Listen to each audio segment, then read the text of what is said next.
ఆంధ్రప్రదేశ్ ఎడ్యుకేషన్‌కి సంబంధించినటువంటి ఈ డీఎస్సీ నోటిఫికేషన్స్ అవ్వచ్చు, అలాగే జాబ్ క్యాలెండర్‌కి సంబంధించిన విషయం కావచ్చు.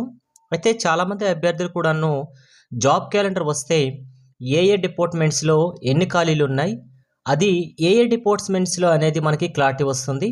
అయితే జాబ్ క్యాలెండర్ అనేది మనకి ఆల్రెడీ చాలామంది మాట్లాడుకున్న విషయమే. మనకి మార్చి 19th అదే ఉగాది నాడు జాబ్ క్యాలెండర్ రిలీజ్ అవ్వడానికి ఆస్కారం ఎక్కువగా ఉందనేసి నారా లోకేష్ గారే చెప్పడం జరిగింది అసెంబ్లీ సాక్షిగా. అలాగే ముఖ్యమంత్రి వర్యులు కూడాను జాబ్ క్యాలెండర్ కంపల్సరీగా ఉంటుందని చెప్పారు. ప్రతి ఏటా ఉంటుందని చెప్పడం కూడా జరిగింది. అయితే ఇప్పటివరకు వచ్చి ఈ కుటుంబ ప్రభుత్వం 2 సంవత్సరాలు అయినా కూడాను ఇంతవరకు ఎటువంటి నోటిఫికేషన్ ఇవ్వలేదని కొందరు మాట్లాడడం జరుగుతుంది. అయితే జాబ్ క్యాలెండర్ విషయం ఇవ్వకపోవచ్చేమో కానీ ఆల్రెడీ ఈ 2 సంవత్సరాలకు ముందర ఉన్నట ప్రభుత్వంలో ఉండిపోయినటువంటి ఈ ఉపాధ్యాయులు అవ్వచ్చు 16,347కి సంబంధించిన వేకెన్సీ ఫిల్ చేయడం జరిగింది. అలాగే పోలీస్ డిపార్ట్మెంట్లో ఉన్నటువంటి కానిస్టేబుల్కి సంబంధించింది అవ్వచ్చు, అలాగే ఎస్ఐకి సంబంధించింది ఎస్ఐ ఆ గవర్నమెంట్ ఉన్నటువంటి ఫిల్ చేసేసారు. అయితే ఇవన్నీ కూడా మనకి కూటమి ప్రభుత్వం వచ్చినాకే జరిగాయనేసి కూడా వాళ్ళు మాట్లాడడం జరిగింది. ఏదేమైనప్పటికీ కూడాను వచ్చాక జాబ్ క్యాలెండర్ విషయం అనేది లేవలెత్తలేదు కాబట్టి ప్రస్తుతానికైతే మనకి ఉగాదికి జాబ్ క్యాలెండర్ రిలీజ్ అవుతుందనేసి ప్రతి ఒక్క అభ్యర్థి కూడా వెయిట్ చేయడం జరుగుతుంది. దీంతో పాటుగా ఈ వెయిటింగ్ లిస్ట్ వల్ల ఈ వెయిటింగ్ చేయడం వల్ల అభ్యర్థుల యొక్క వయస్సు అనేది ఎక్కువ అవుతుంది కానీ తగ్గట్లేదు.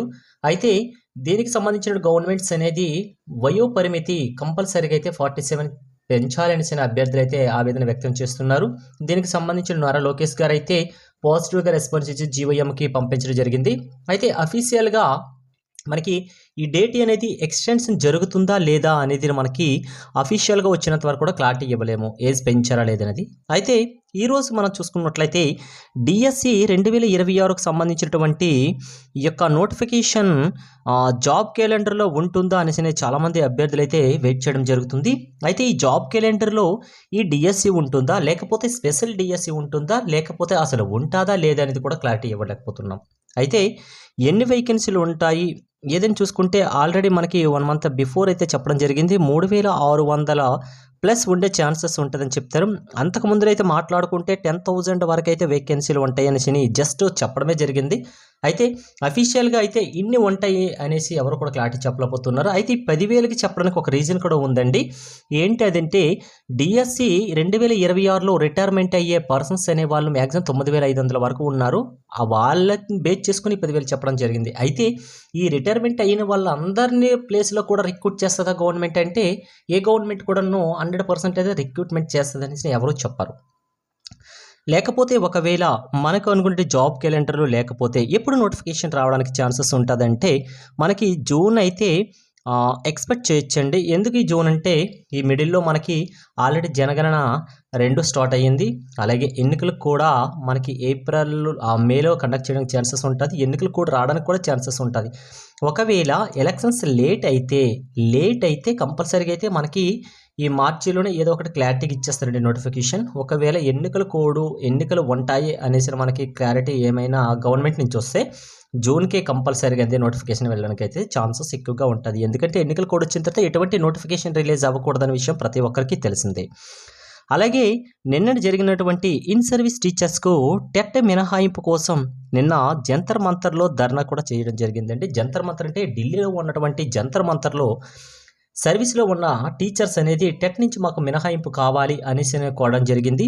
అయితే ఎందుకు ఇలా కోరడం అంటే సుప్రీంకోర్టు ఆల్రెడీ చెప్పింది కదా, మ్యాక్సిమం వాళ్ళు 2027 కల్లా కూడాను టెట్ కంపల్సరీగా అయితే క్వాలిఫై అవ్వాలనేసి మనకి నిబంధన పెట్టింది కదా, ఆ నిబంధన నుంచి మాకు మినహాయింపు కావాలనేసి అయితే జంతర్ మంతర్ దగ్గర సర్వీస్లో ఉన్న టీచర్స్ అయితే ధర్నా చేయడం జరిగింది. ఎందుకంటే విద్యా హక్కుకు సంబంధించినటువంటి చూసుకుంటే 2010కి ముందు ఎవరెవరైతే నియమితులయ్యారో ఇన్ సర్వీస్లో ఉన్న టీచర్స్ వాళ్ళకైతే ఈ టెట్ నుంచి అయితే మినహాయింపు కావాలనేసి వాళ్ళు ధర్నా చేయడం జరిగింది. అయితే సుప్రీంకోర్టులో దీని గురించి సుప్రీంకోర్టు ఇచ్చిన తీర్పు కోసం పార్లమెంట్లో మేము మాట్లాడుతామనేసి కొందరు నాయకులు అయితే చెప్పడం జరిగింది. అయితే దీని గురించి ఎటువంటి అప్డేట్ వచ్చినా కూడా నేను మీకు అప్డేట్ చేస్తాను. అయితే ప్రస్తుతానికైతే దీని గురించి అప్డేట్ ఏది లేదండి. సుప్రీంకోర్టు తీర్పే తుది తీర్పు కింద అయితే పరిగణనలోకి ప్రస్తుతానికైతే ఉంది. ఓకే, అలాగే చూసుకుంటే సుమారు దేశం మొత్తం మీద అయితే ఎంతమంది సఫర్ అవుతుంటారంటే 30 లక్షల మంది సర్వీస్లో ఉన్న సీనియర్ టీచర్స్ అనేవాళ్ళు కంపల్సరీగా టెట్ క్వాలిఫై అవ్వాలి. ఎప్పటికల్లంటే 2027 కల్లా తీసుకోవాలనేసి నిబంధన పెట్టింది. అయితే ఆంధ్రప్రదేశ్‌లో చూసుకుంటే సుమారు 1,00,000 మంది అయితే దీనికి సంబంధించినటువంటి సర్వీస్‌లో ఉన్న టీచర్స్‌కి మినహాయింపు కంపల్సరీ కావాలని కోరుకుంటున్నారు. అయితే సుప్రీంకోర్టు తీర్పే తుది తీర్పు కాబట్టి ఇంతవరకు సుప్రీంకోర్టు తీర్పుని ప్రతి రాష్ట్రం కూడాను ఫాలో అవ్వాల్సిన విధంగా అయితే సుప్రీంకోర్టు తీర్పు అయితే ఇవ్వడం జరిగింది.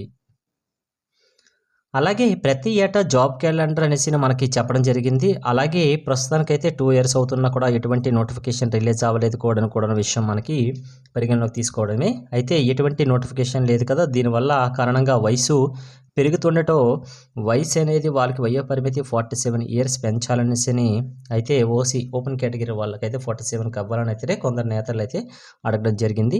ఏదైనా అఫీషియల్‌గా ఏజ్ రిలాక్సేషన్ గురించి మ్యాటర్ వచ్చినంత వరకు కూడా ఏది కూడా క్లారిటీ చెప్పలేము. ఓకే. అలాగే ప్రస్తుత గవర్నమెంట్ స్కూల్ టీచర్స్ అండి ప్రస్తుతానికైతే ప్రైవేట్ టీచర్స్ కంపల్సరీగా అయితే క్యాంపెయినింగ్ ప్రోగ్రామ్స్ చేస్తున్నారు.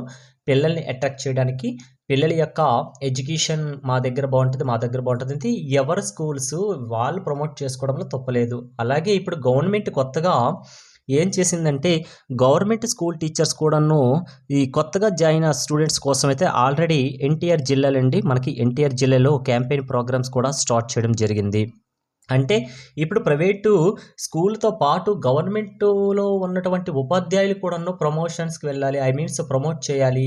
మా స్కూల్‌లో జాయిన్ అవ్వాలి. ఎందుకంటే ఆ గవర్నమెంట్ ఇస్తున్న పథకాలు అవ్వచ్చు, వారి యొక్క ఫెసిలిటీస్ అవ్వచ్చు, ఇవన్నీ కూడాను వాళ్ళ పాంప్లెట్స్ రూపంలో గానీ, లేకపోతే వాళ్ళకి ఎక్స్‌ప్లెయిన్ చేసిన ఇంటింటికి కూడాను గవర్నమెంట్ టీచర్స్ కూడాను ప్రస్తుతానికి వెళ్తున్నారు. అంటే కంపల్సరీగా ఈ గవర్నమెంట్ ఎడ్యుకేషన్ కూడా బెస్ట్‌గా ఉన్నదనేసి చెప్పడానికి గవర్నమెంట్ వాళ్ళు కూడాను ఈ రకంగా క్యాంపెయిన్స్ ప్రోగ్రామ్స్ చేస్తున్నారు. ఇది కూడాను న్యూ అప్డేట్ అనేది మనం చెప్పేసుకోవచ్చు. అలాగే ఈరోజు చూసుకుంటే ఆంధ్రప్రదేశ్ ఫైనాన్స్ డిపార్ట్మెంట్ నుంచి అయితే ఒక నోట్ అయితే రిలీజ్ చేశారండి. ప్రెజెంట్ అయితే మార్నింగ్ నుంచి అయితే చాలా యూట్యూబర్స్ కూడా చెప్పడం జరుగుతుంది. అందులో ఉన్నటువంటి మ్యాటర్ ఏంటంటే రేపటిలోగా అంటే 12వ తేదీ మార్చి 2026కి సంబంధించి అన్ని నోటిఫికేషన్స్ వేకెన్సీ అన్ని డిపార్ట్మెంట్కి సంబంధించిన ఇన్ఫర్మేషన్ సెండ్ చేయడం జరిగింది. ఎందుకు ఈ ఫైనాన్స్ డిపార్ట్మెంట్ నుంచి ఈ నోటిఫికేషన్ రిలీజ్ అయిందంటే ఆ నోటిఫికేషన్ ఉన్న టోటల్ మ్యాటర్ అయితే ఇంగ్లీష్లో ఉంటుంది. దానికి షార్ట్ కట్ చేసి నేను చెప్పేస్తున్నాను. ఇప్పుడు కంపల్సరీగా ఏ స్టేట్లో అయినా కంపల్సరీగా ఒక నోటిఫికేషన్ రిలీజ్ అవ్వింది అంటే ఫస్ట్ వాళ్ళకి అప్రూవల్ ఎక్కడి నుంచి రావాలంటే ఫైనాన్స్ డిపార్ట్మెంట్ రావాలి. ఎందుకు ఫైనాన్స్ డిపార్ట్మెంట్ అప్రూవల్ రావాలంటే ఒకవేళ నోటిఫికేషన్ రిలీజ్ చేసిన తర్వాత ఆ పోస్టులు వాళ్ళకి ఎలక్ట్ చేసిన తర్వాత ఎవరైతే సెలెక్ట్ అవుతారో వాళ్ళకి ఎలక్ట్ చేసిన తర్వాత వాళ్ళకి శాలరీ అనేది ఎవరు వేయాలి? ఫైనాన్స్ డిపార్ట్మెంటే కదా! కాబట్టి ఈ ఫైనాన్స్ డిపార్ట్మెంట్‌కి ఫస్ట్ వాళ్ళు అప్పీల్ చేస్తున్నారు. ఒకవేళ అప్పీల్ చేసిన తర్వాత ఫైనాన్స్ డిపార్ట్మెంట్ అనేది ఓకే అని చెప్తే అప్రూవల్ ఓకే చేస్తే అప్పుడు మాత్రమే గవర్నమెంట్ అనేది ఈ నోటిఫికేషన్ రిలీజ్ చేయడానికి ఆస్కారం ఎక్కువగా ఉంటుంది. అయితే గవర్నమెంట్ అనేది ఎక్కడ పంపించింది ఫస్ట్ ఫైనాన్స్ డిపార్ట్మెంట్‌కి అయితే ప్రస్తుతం అయితే ఇన్ఫర్మేషన్ టోటల్ వేకెన్సీకి సంబంధించినటువంటి ఇన్ఫర్మేషన్ మొత్తం కూడాను సెండ్ చేయడం జరిగింది. అది కూడా రేపటిలోగా అయితే సెండ్ చేసేస్తారు రిమైనింగ్ అన్నీ కూడాను. ఒకవేళ అప్రూవల్‌గానే అయితే ఉగాదికి అనగా మనకి మార్చి 19వ తేదీకి జాబ్ క్యాలెండర్ విడుదల అవ్వడానికి అవకాశాలు చాలా ఎక్కువ ఛాన్సెస్ అయితే ఉన్నాయి. అంటే కంపల్సరీగా అయితే గవర్నమెంట్‌కి అప్రూవల్ అనేది వస్తదనేసి ప్రతి ఒక్కరు కూడా రెడీగా ఉన్నారు. ఈ ఉగాదికి గవర్నమెంట్ చెప్పినట్టుగానే మనకి ఈ యొక్క నోటిఫికేషన్స్ సంబంధించినటువంటి డేట్ అనేది ఉగాదికి వస్తుంది. అయితే ఇందులో ఏ డిపార్ట్మెంట్లకి రావడానికి ఎక్కువ ఆస్కారం ఉందంటే కంపల్సరీ అయితే గ్రూప్ 1కి అయితే ఉంటాయండి. మ్యాక్సిమం అయితే 200 లోపలైతే ఉండే ఛాన్సెస్ ఉంటుంది. అలాగే గ్రూప్ 2కి సంబంధించిన చూసుకుంటే సుమారు అయితే 2000 వరకు వేకెన్సీలు ఉండే ఛాన్సెస్ కూడా ఉంటుందని చెప్తున్నారు. దీంతోపాటు పంచాయతీరాజ్ అదే గ్రామ సచివాలయం ఇవన్నీ ఉన్నాయి కదా వీటి నుంచి అలాగే హెల్త్ డిపార్ట్మెంట్స్ అవ్వచ్చు, అగ్రికల్చర్ డిపార్ట్మెంట్ అవ్వచ్చు, పాలిటెక్కి సంబంధించిన teachers, junior lecturers, degree lecturers, అలాగే పోలీస్ డిపార్ట్మెంట్స్ ఇలా అన్ని విభాగాల్లో నోటిఫికేషన్స్ అనేవి రెడీ అవుతాయి. ఓకే.